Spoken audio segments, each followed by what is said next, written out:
তোমাকে তার মুখের উপর না করে দিতে হবে। আমি কারোর মুখের উপর না করতে পারি না, সে আমার মুখের উপর না করে দিয়েছিল। তো এই কথাগুলিকে তোমরা ইংরেজিতে কিভাবে বলবে, আজকের ক্লাসে তোমাদের সেটা শিখিয়ে দিব। সেই সঙ্গে আরও অনেক সেন্টেন্স স্ট্রাকচারস রয়েছে। তো দৈনন্দিন জীবনে যেই সমস্ত কথাবার্তাগুলো আমরা বলে থাকি, এই সেন্টেন্স স্ট্রাকচারগুলোকে অ্যাপ্লাই করে তোমরা সেই কথাগুলোকেই ইংরেজিতে বলতে পারবে। তো খুব গুরুত্বপূর্ণ হতে চলেছে আজকের এই ক্লাসটি। মনোযোগ সহকারে প্রথম থেকে শেষ পর্যন্ত দেখার চেষ্টা করবে। তো সর্বপ্রথম যেই সেন্টেন্সগুলোর কথা বললাম যে তোমাকে তার মুখের উপর না করতে হবে, মানে লজ্জা করে লাভ নেই, মুখের উপর না করতে হবে, অন্যথায় কিন্তু হবে না। সে আমার মুখের উপর না করে দিয়েছিল। তো এই সেন্টেন্সগুলোকে কিভাবে বলবো? তোমাকে তার মুখের উপর না করতে হবে, তো করতে হবে, বলতে হবে, খেতে হবে, এই জাতীয় সেন্টেন্সগুলো তৈরি করতে হলে আমরা জানি হ্যাভ টু ব্যবহার করতে হয়, হ্যাভ টু এবং হ্যাজ টু। তো এখানে সাবজেক্ট তুমি, তোমাকে না করতে হবে, তো এক্ষেত্রে আমরা বলবো you have to. You have to say, তোমাকে বলতে হবে, কি বলতে হবে? না। You have to say no to his face. To his face, তার মুখের উপর, বা টু হার, অর্থাৎ প্রয়োজন অনুসারে আমরা এখানে প্রোনাউন নিয়ে আসব। ছেলেদের ক্ষেত্রে টু হিজ, মেয়েদের ক্ষেত্রে টু হার। তো you have to say no to his face, তোমাকে তার মুখের উপর না করতে হবে। তাহলে এখানে এই যে মুখের উপর না করে দেওয়া, এর জন্য আমরা বলবো say no to someone's face. তো এখানে প্রয়োজন অনুসারে প্রোনাউন নিয়ে আসতে হবে। পরের সেন্টেন্সগুলো লক্ষ্য করো, বিষয়টা তোমাদের ক্লিয়ার হয়ে যাবে যে কিভাবে এই জাতীয় সেন্টেন্সগুলো তৈরি করতে হয়। যে আমি কারোর মুখের উপর না বলতে পারি না, মানে এটা আমার অভ্যেস, কারোর মুখের উপর না করতে পারি না। তো এই সেন্টেন্সটাকে আমরা কিভাবে বলবো?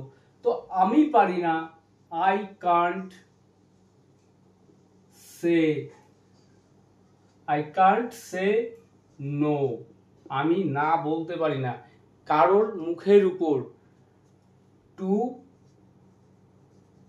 এনিওয়ানস ফেস, আমি কারোর মুখের উপর না করতে পারি না। তো এই সেন্টেন্সটাকে আমরা ইংরেজিতে বলবো I can't say no to anyone's face, কারোর মুখের উপর না করতে পারি না।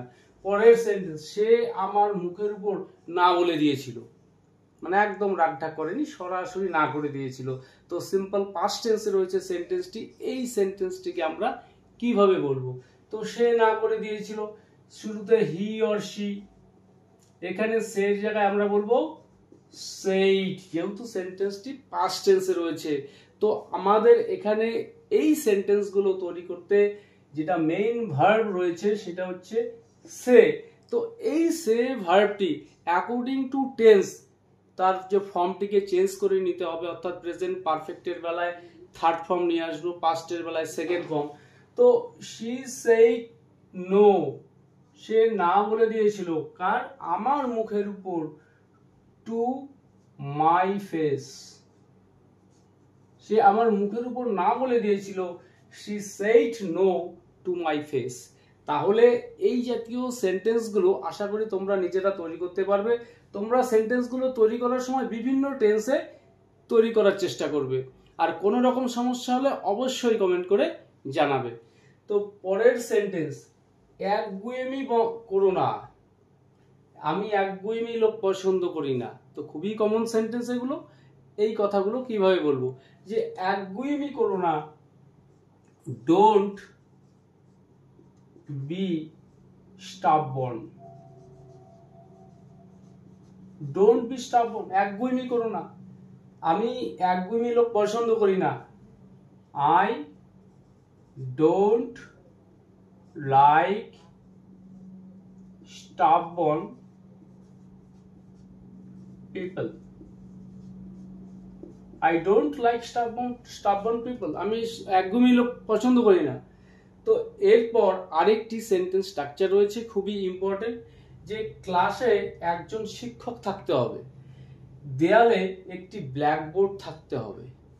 তো এই যে কথাগুলো খুবই কমন, যে ক্লাসে একজন শিক্ষক থাকতে হবে, না হলে কিসের ক্লাস? একটি ব্ল্যাকবোর্ড থাকতে হবে, কিছু বেঞ্চ থাকতে হবে, তবেই তো ক্লাস। তো ক্লাসে একজন শিক্ষক থাকতে হবে, এই সেন্টেন্সটাকে আমরা কিভাবে বলবো? তো শুরুটা আমরা ইন্ট্রোডাক্টরি দেয়ার দিয়ে শুরু করব। দেয়ার হ্যাজ টু বি এ। তো এই সেন্টেন্সগুলো তৈরি করতে গেলে আমাদের এই স্ট্রাকচারটি ফলো করতে হবে। দেয়ার হ্যাজ টু বি এ, তারপর আমরা এখানে প্রয়োজন অনুসারে একটি নাউন নিয়ে আসব। তো ক্লাসে একজন শিক্ষক থাকতে হবে, there has to be a teacher in the class. ক্লাসে একজন শিক্ষক থাকতে হবে, বা ইন এ ক্লাস, একটি ক্লাসে। দেয়ালে একটি ব্ল্যাকবোর্ড থাকতে হবে, তো সেক্ষেত্রে there has to be a blackboard. There has to be a blackboard on the wall. দেয়ালে একটি ব্ল্যাকবোর্ড থাকতে হবে। অফিসে একটি ফোন থাকতে হবে, কারণ যোগাযোগের প্রয়োজন রয়েছে, অফিসে একটি ফোন থাকতে হবে। ঠিক এই স্ট্রাকচার অনুসারে there has to be a telephone. There has to be a telephone in the office.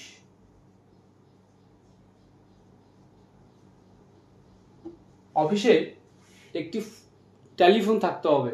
তো এখানে লাস্ট আরেকটি সেন্টেন্স স্ট্রাকচার রয়েছে, তাদের মধ্যে ঝগড়া লেগেই থাকে, মানে ঝগড়া বিবাদ লেগেই থাকে। তোমাদের মধ্যে কি ঝগড়া লেগেই থাকে, মানে সব সময়? তো এই সেন্টেন্সগুলো আমরা কিভাবে বলবো? এখানে একটি ইডিয়মের ব্যবহার করব আমরা, যে তাদের মধ্যে ঝগড়া লেগেই থাকে। তো সিম্পল প্রেজেন্ট টেন্সে রয়েছে সেন্টেন্সটি, they lead a cat and dog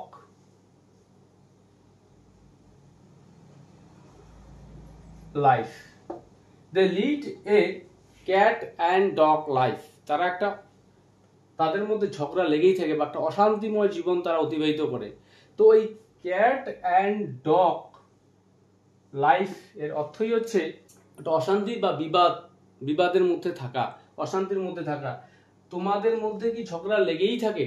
তো এই সেন্টেন্সটি ইন্টারোগেটিভ সেন্টেন্স। এই সেন্টেন্সটাকে আমরা কিভাবে বলবো? Do you lead a cat and dog life. তোমাদের মধ্যে কি অশান্তি বিবাদ লেগেই থাকে? তো এখানে এই ইডিয়মটাকে ব্যবহার করে তোমরা বিভিন্ন টেন্সের সেন্টেন্সগুলো তৈরি করতে পারবে। তো আজকের ক্লাসে এই যে সেন্টেন্সগুলো দেখালাম, বুঝতে কোনো প্রকার অসুবিধা হলে তোমরা অবশ্যই কমেন্ট করে জানাবে।